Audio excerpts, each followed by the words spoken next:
Hi, my name is Barb with Rocky Mountain Training. I've been an Adobe certified instructor on FrameMaker since 1997, and I'm here today to talk to you a little bit about Workspaces. Workspaces arrived in FrameMaker in version 9, so they're part of versions 9, 10, and 11. And a workspace is made up of three components. The first one is a display of 0, 1, or more toolbars that will appear across the top of your screen. A workspace can also show pods, which will appear towards the bottom of your screen, and they'll include panels, which appear on the far right side of your screen. You can see which workspace is in use by going to the workspace list on the top right and clicking to pull down the list. And Adobe FrameMaker 11 comes with 5 default workspaces. Each one is meant for a different workflow. The first workflow is called authoring, and as I click on authoring, you're going to see a few changes on my screen. The toolbar is exactly the same. There's no pods down at the bottom, and there are different panels on the right hand side.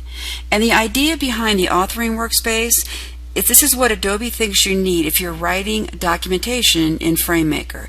These are the tools you need to get that job done. The second default workspace is called blank, and this looks more like FrameMaker did in the earlier versions before workspaces were introduced at version 9. It's a very blank screen, no toolbars, no pods, no panels. And this is a good one if you want to show somebody what you're working on, but you're afraid they're going to be distracted by all of the activity that happens on the screen. The third workspace is the design workspace, and this is one Adobe thinks you could use if you're designing new documentation within FrameMaker. You have one toolbar at the top, 2 pods at the bottom. There's one called conditional text and one called variables, and I can switch between them by clicking on one name or the other. And there are some panels on the right hand side, for example, paragraph designer, character designer, table designer. The fourth workspace is Manage Graphics. It's going to look very different than the other workspaces have so far. Additional toolbars appear at the top. There's a graphics toolbar on the left-hand side. There's a different pod. This one's called Hotspots. And then different panels on the right. And the idea here is if you're doing a graphic intensive document, you have all the tools you need to be able to get those graphics to look the way you want them to look. The final workspace is called the Review Workspace, and you might use this one if you have finished laying out your documentation and you're simply reviewing it. The only thing that shows up is the Track Changes toolbar at the very top. So you can be going through and accepting and rejecting changes, much like you might do in Microsoft Word. Now these workspaces are great, and one of these might work well for you, but my idea here is that Adobe doesn't know exactly what I do, and so none of these workspaces are tailored for my specific workflow. I tend to work with the design workflow as a starting point, and then I customize it to make it exactly what I need for a given job. Now, I'm not a big fan of toolbars. I tend not to use them very often, so I'm satisfied with the one toolbar at the top. But if you're looking for additional toolbars, they are all available in the View menu under Toolbars, and you can show as many of these as you like. You could even show all of them if you want to. I'm going to leave the toolbars the way they are. I like the 2 pods that are here. Conditional text and variables are pods that I use, but not all the time, and they're taking up a great deal of my screen real estate.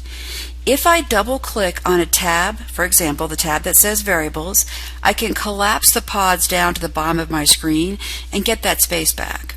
Now if I decide I want to work on variables, 1 click will open the pod, and again 2 clicks will collapse it down. That works for me.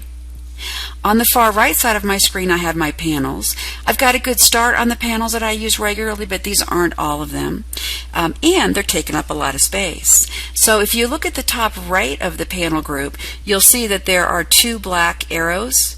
Clicking once on the black arrows will collapse the panels to the right side of the screen. Clicking them again will expand them.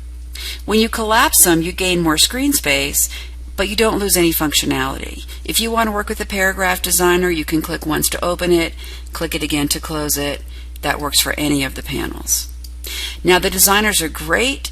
These two panels work with the two pods that are currently open, but I always want to have my catalogs available. So I'm going to go add the catalogs now to this workspace. I'll begin by going to the Format menu, Character Catalog, onto Format menu, Paragraph Catalog. Then I'm going to take a quick stop in the Graphics menu and ask for the Object Style Catalog. Object styles are a new feature in FrameMaker 11 and definitely worth exploring. And then finally I'm going to go and ask for my Table Catalog. The catalogs appear at the bottom of my panel group. I can click to close the one that's open, and I can just press and drag to reorder them. I prefer to have my Paragraph Catalog at the top, then my Character Catalog, then my Table Catalog, and then my Object Catalog. If this is the workspace I'm looking for and I like the way it looks now, the next step is to actually save it as my own custom workspace. Back in the workspace list, I'm going to choose Save Workspace, and I'm going to call this workspace Learning FrameMaker, and then I'll pick OK. FrameMaker has memorized the position of the toolbars, pods, and panels and saved that as my custom workspace called Learning FrameMaker. If I decide I want to work with one of the default workspaces, I can always go back, for example, to Design, which is what I used to start my Learning FrameMaker workspace. That's the way it looked initially. But I also have the ability to go back to Learning FrameMaker at any time and go to my custom workspace. I use different workspaces for different jobs that I work on when I'm doing freelance work. Certain jobs require certain tools to be available. I set my workspaces up with names that describe the jobs I'm working on, and I can very quickly get to my workspaces as soon as I'm ready to use them. There are 3 distinct benefits to incorporating workspaces into your workflow. Number 1, you can arrange your workspaces to only display the tools that you need. If you're not going to use a toolbar or a pod or a panel, get them off your screen and don't even have to look at them anymore. They'll just be out of sight. If you need them, you can always go back and open them up again. Number 2, you'll know exactly where everything is if you use a workspace consistently. For example, I always keep my Paragraph Designer as the first panel in my panel group.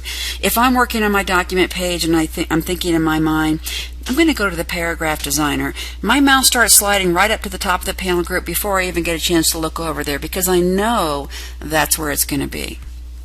And then, as a final thought, when I'm teaching FrameMaker to my students, I'll often undock a panel so that they can focus on it.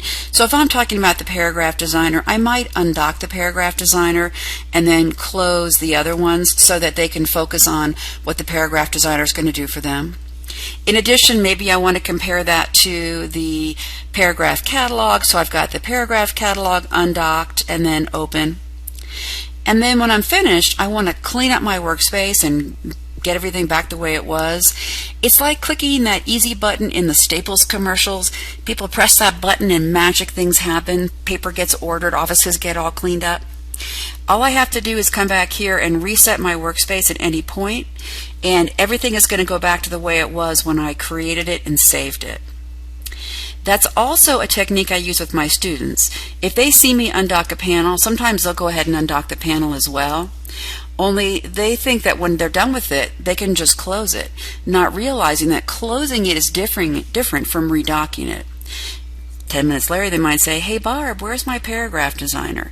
And a very quick answer is, just go reset your workspace. Whenever you reset your workspace, everything goes back to the place you put it when you saved it.